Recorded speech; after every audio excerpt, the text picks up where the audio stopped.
Hey guys, welcome to Bethel Online. My name is Jason. I'm one of the pastors here, and we're so glad you decided to make us a part of your weekend. No matter who you are, where you come from, we're so glad you're here. Our vision is to be a safe place for real people to encounter the real Jesus and experience real change. Our hope and our prayer is that no matter who you are or what you've been through, you know that you are loved and you are wanted here. We would love to get to know you better and help you connect with all that's going on. You can do this by going to our website at www.bethel.us or by downloading the Bethel app. You can find our app by searching Bethel Putco in your app store. Both online and in the app, you can fill out digital connection card. It only takes a minute and it'll help us know how to serve you better. Another way you can connect today is through giving. Your generosity at Bethel directly impacts God's mission to radically change people's lives in Putnam County and beyond. Through the ministries of Bethel and the many local and regional organizations we support, people are able to see the grace of God and how much He loves them. You can always give on our website at bethel.us/give or in the Bethel app. Thank you for partnering with us and making a difference. Well, thanks again for tuning in online today. Know that you are wanted and welcome here, and you are loved. I hope you all have a great day. Good morning. Welcome to Bethel Online. I'm so glad that you chose to join us this morning. I don't know if you've thought much about it, but I remember the first time that I saw a roundabout while I was driving. I mean, growing up, there were four-way stops. Everybody stops, everybody takes turns, everybody goes until somebody doesn't follow the rules. It seems like a pretty efficient plan, and yet apparently somewhere, someday, somebody sat down in an office and said, we can create roundabouts. And it's actually been proven that roundabouts are 30% more efficient at moving traffic coming from four-way stops. That it's incredibly efficient. Initially, I hated it. I was like, this is dumb. Like, when do I have to stop, and when do I just merge, and when do I not merge, and when do I not stop, and when do I just keep going? Where am I going that I don't have to stop? And over time, though, I have learned to love the roundabout, because you learn, oh, this roundabout, the cars yield this way, and you go and you realize, wow, I just got through what would have been a four-way stop in all of 7 seconds. Isn't it funny how when change happens that we like, we tend to embrace it? I've always loved like new technology. There's a new technology in my car that kind of beeps when you go out of your lane or pulls you back into your lane when you're on cruise control on a long trip. I love the feature that would have been a dream in my first car. This is the feature that slows down your car in cruise control mode. Rather than hitting the brake, your car knows that car is starting to come closer. We're going to back off the speed. It's an unbelievable feature. I've always been a guy who loved that sort of stuff. I always have to push every button and try everything in a new vehicle. But I've noticed that I'll embrace that kind of change.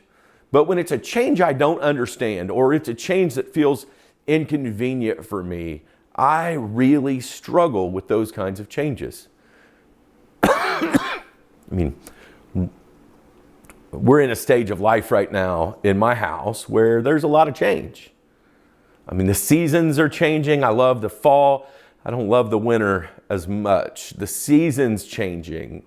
The season of my life is changing. My oldest son is getting ready to go in college, and I personally love having my kids at home. And so it's a season that I've kind of felt myself fighting a little bit as my kids grow up, and my role as a father is still to be dad, but it's changing from control to influence. And I'm just finding it to be a really challenging season. Thankfully, my kids have done really well, and they seem to adjust to all the changes pretty well, but I find myself resisting it. It does seem that everything changes. It's just a fact of life. Things are going to be different next week than they are this week, and they will certainly be different in 10 years than they are right now. So how do we as God's people address changes in life. There's a passage in the book of Ecclesiastes that was written by one of the most powerful kings of all time. And he is looking over life and he says there's a time for everything. There's a season for every activity under the heavens. This passage is to kind of guide us through the changes that happen. And I think it's actually more directed toward the changes that challenge us and the changes that are hard. We often look over this passage in the seasons of life, but often preach it at funerals because we're forced to deal with change and the change that happens upon grief.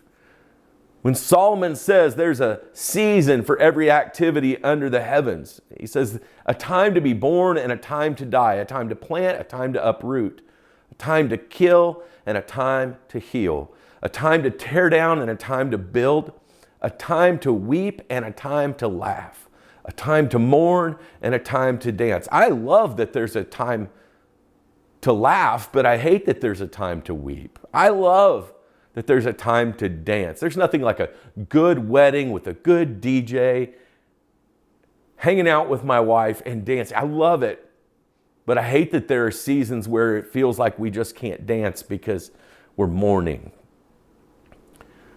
There's a time to scatter stones and a time to gather them, a time to embrace and a time to refrain from embracing, a time to search and a time to give up, a time to keep and a time to throw away, a time to tear and a time to mend, a time to be silent and a time to speak, a time to love and a time to hate, a time for war and a time for peace.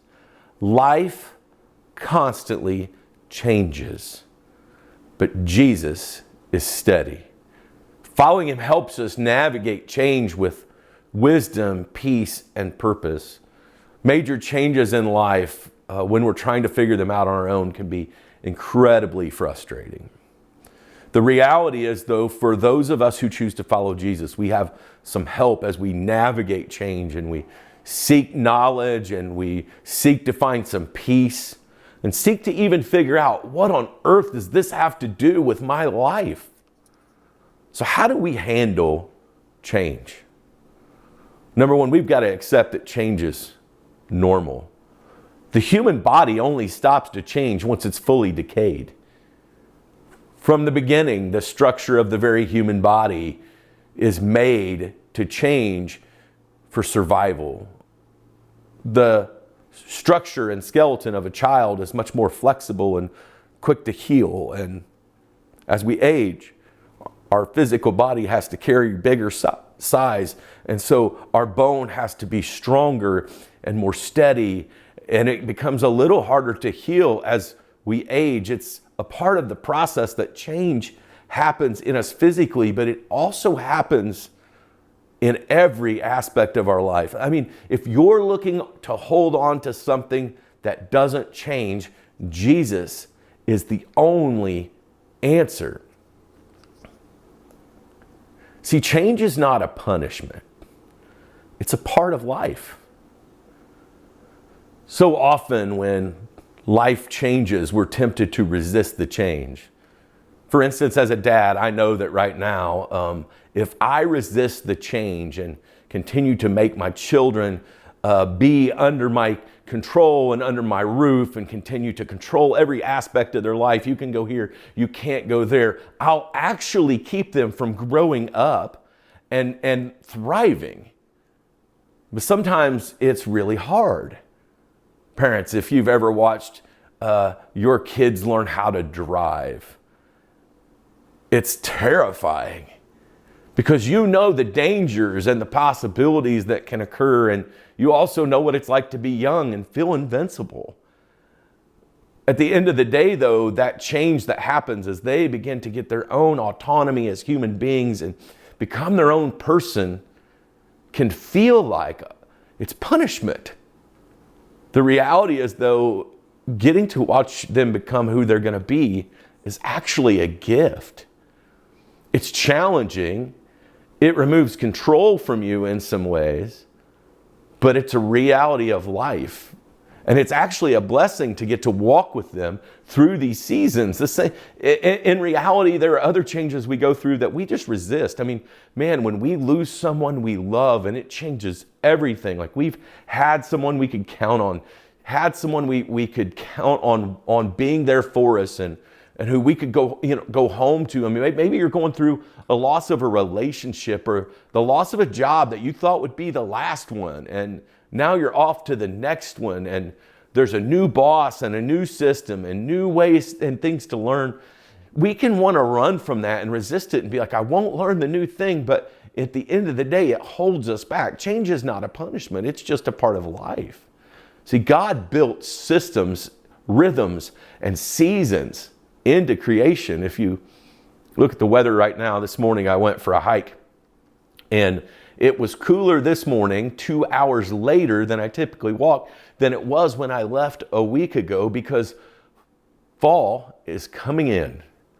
You could feel it in the air. 3 weeks ago, the bugs were biting me, and I was like, oh man, I'm so tired of having to use off spray to keep the bugs and the mosquitoes from carrying my fatness away. And now I'm like, there's no bugs.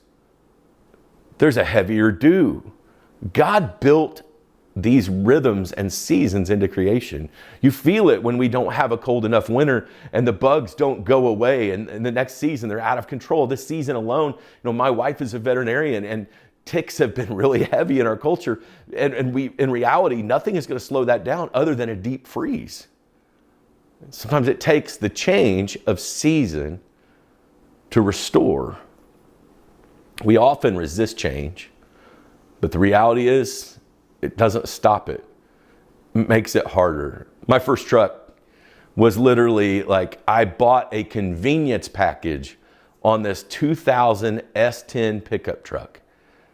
And it had these two key features in it: a CD player and air conditioning.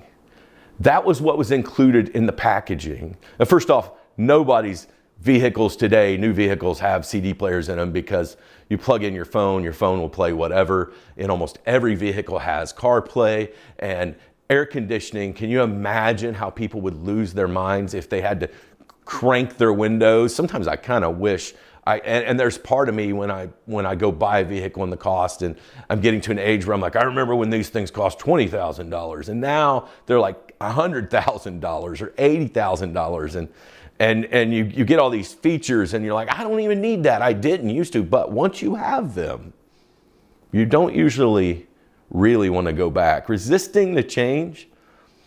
You could go to a dealership today and be like, I want the vinyl floors, the vinyl seats, the crank windows, and you would have a hard time locating one of those vehicles, because things change.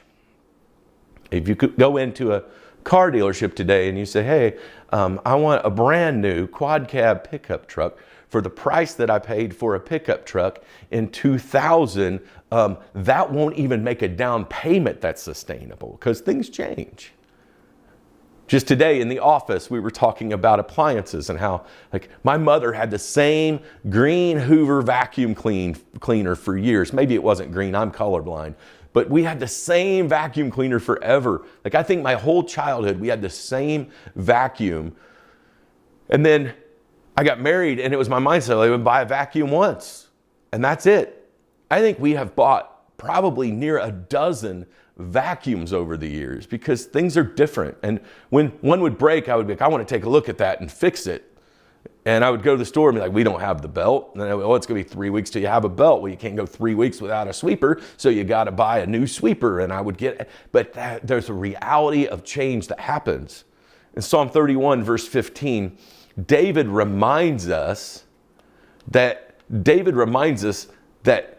our times are in God's hands. Don't fight the season.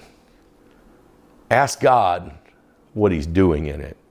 Changes like the vacuum cleaner in the car, those are kind of innocuous changes that we just adjust to. Like the other day, my daughter was like looking at the remote and telling it, she kept saying Hulu. And I'm like, what are you doing? And then later she handed me the remote and I'm like, what do I do with this? And I realized I've got about 8 more years of telling her what show I want to watch. I better learn how to use this. I can fight the season. I can try to go find one of those giant TV cabinets that takes 4 of your buddies to carry in the house from 1975, but it won't even work. The signal won't even function anymore. And I could be mad about it, or I could learn something new. The second thing we got to do, beyond acknowledging that change is going to happen and that it's normal and it's just a part of life, and learning to embrace change and adjust to change, is to trust God's timing. It's really hard when we have a plan and God's timing doesn't match up to our plan.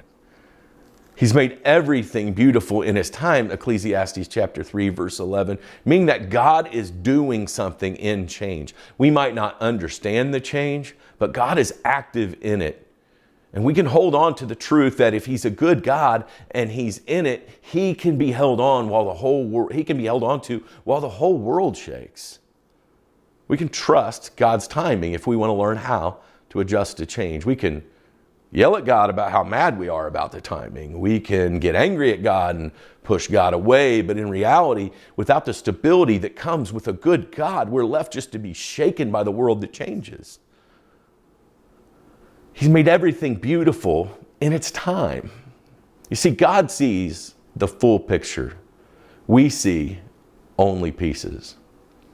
I've been a pastor now for 25 years. It makes me feel really old saying that, because I like to think of myself as a young pastor. But the reality is, early on in my ministry, man, I wanted to lead a growing ministry so bad.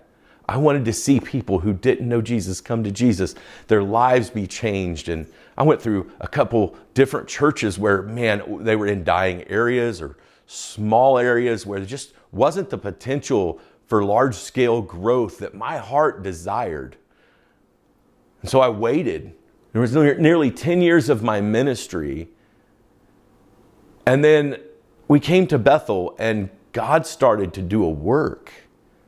And I've thought back over it a lot over the years about the sadness I felt when things weren't going my way early in ministry, or the frustration and irritation that I felt toward people and churches and situations. But there were lessons that I was learning in those days that God had to teach me at that scale so that I would be able to lead at the next scale. God was teaching me things like how to continue to love people when they frustrate me, how to continue to stay focused on the most important thing when it felt like no one else wanted to, how to live for his approval rather than everyone's approval. Those seasons were for my good, but I hated them. God sees the full picture. We see only the pieces. See, I can look back on those seasons now and smile. Smile about the things that I just lost my mind over. Smile at the things I was mad at God over, because God saw what he was going to do here. And God was preparing me. Honestly, I fought his preparation. I didn't want it. I didn't want to learn the lessons that I needed to learn. Sometimes I think maybe I had to stay in those seasons longer than I wanted because I wasn't submitted to him. God sees the full picture. We only see the pieces. Just because change doesn't feel good doesn't mean it isn't doing good. And I understand some of the changes that happen in life, they will always be painful. I mean, we're never going to have moments where like, well, that was great that I lost this person in my life. I mean, that would be insane, right? But we can certainly see how when we submit the changes to God and moving forward with God, how God can take those things for good. Just because change doesn't feel good doesn't mean it isn't doing some good. Our timeline is certainly not God's timeline. Isaiah 55 verse 8 says, "My thoughts are not your thoughts, neither are your ways my ways, declares the Lord." Before I came to Bethel, we spent a period of time thinking we were going to plant a church. I was going to start a new church. I didn't want to go and lead a church that had been around for a long time and had a lot of ideas about how things were going. I wanted to plant something new. And every time that I went to do that, I met resistance or just couldn't get the forward momentum that I needed. And God placed us here.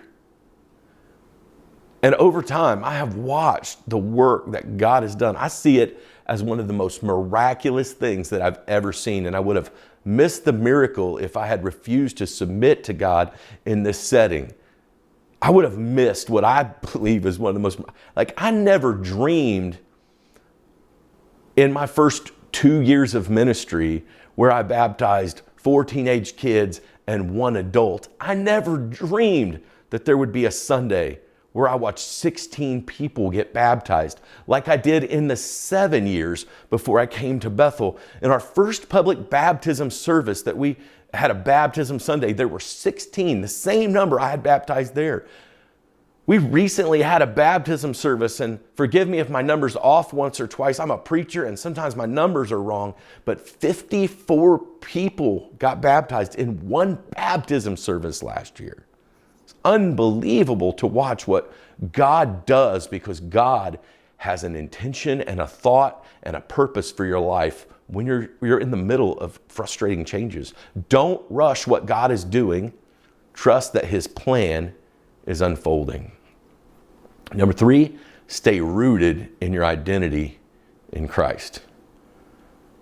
While you're in the middle of change, you can often start to question, who am I? I mean, does God really love me when I'm going through this change? Does God see the pain this is causing in me?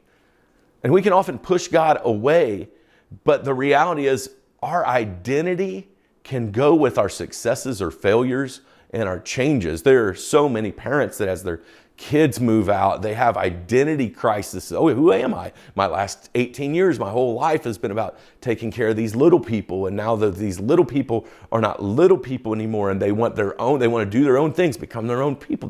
There's so many people that lose a job and their identity is wrapped up in that job so much that they retire even from the job that they've had for a long time. And they're like, who am I if I'm not the consultant? Who am I if I'm not this? But the reality is our identity was never supposed to be fully wrapped up in those things. It was supposed to be wrapped up in being a child of a good and loving God who is present with us through our struggle. Paul says it this way in 2 Corinthians 5:17, therefore, if anyone is in Christ, the new creation has come, the old has gone, and the new is here. See, change around you doesn't change what's true about you. You're going through a difficult time, a transition in life.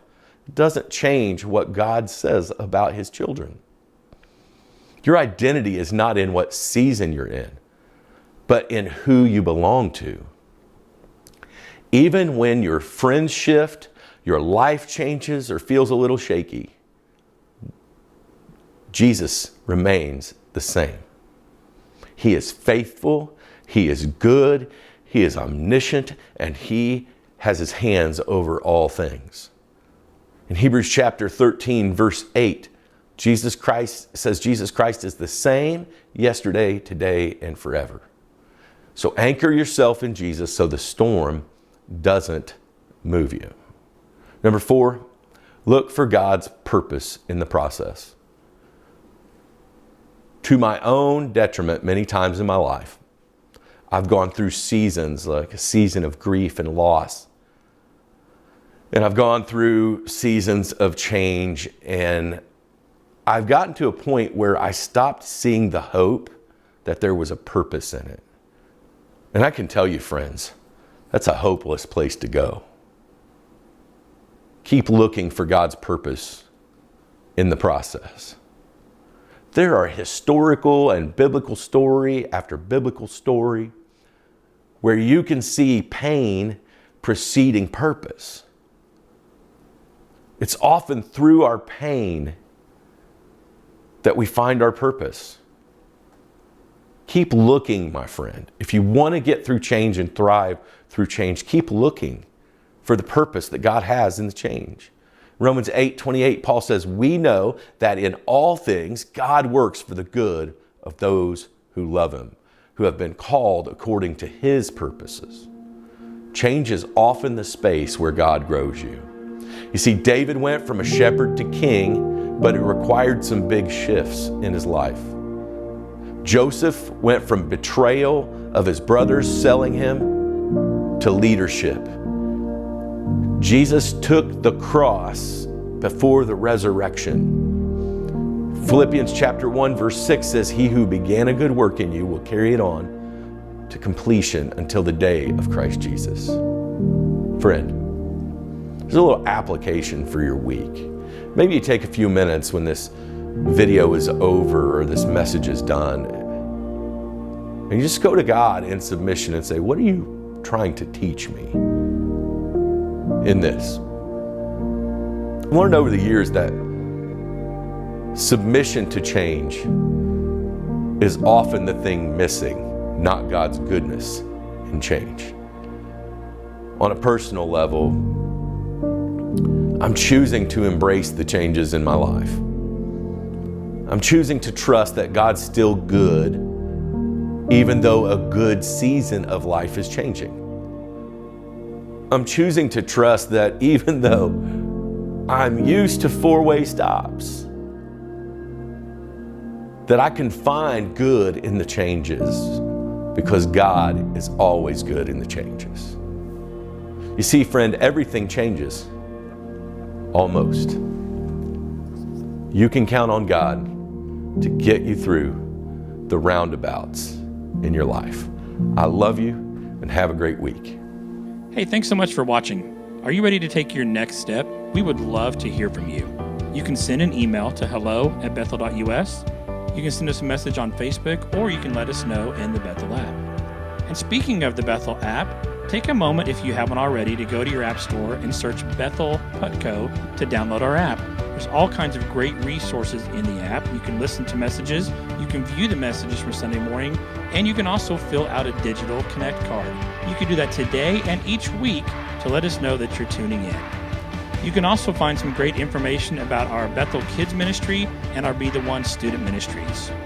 Also in the app, you can give. It's one of 3 ways you can give, with online giving at bethel.us/give, in our app, Bethel Putco, or through text.